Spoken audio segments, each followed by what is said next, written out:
4 mois après l'accord qui a mis fin au conflit entre Israël et le Hezbollah, une frappe israélienne a visé ce mardi matin la banlieue sud de Beyrouth, faisant plusieurs morts et blessés.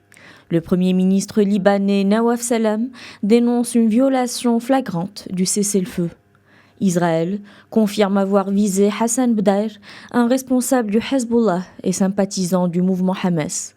Il s'agit de la deuxième frappe depuis le début d'un fragile accord de cessation des hostilités avec le Hezbollah le 27 novembre dernier.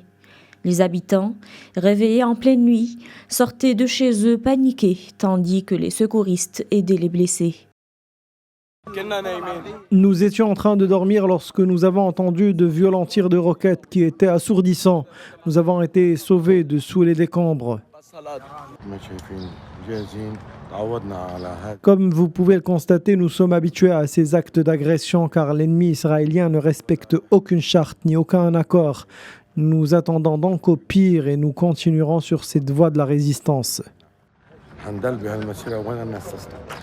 Le président libanais Joseph Aoun a condamné la frappe et a appelé les alliés du Liban à soutenir son droit à une pleine souveraineté.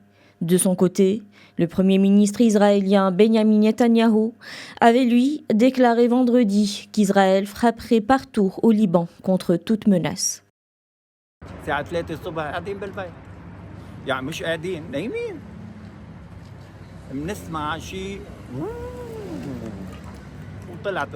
Il était 3 heures du matin, nous étions en train de dormir lorsque nous avons entendu des bruits violents juste avant le premier tir. Mes 2 filles ont eu très peur, j'ai tenté de les rassurer. Je me suis précipité, je les ai portées, nous sommes descendus dans la rue pour voir ce qui se passe. On nous disait que les frappes étaient près de chez nous, mais nous ne pouvons rien voir à cause de la poussière.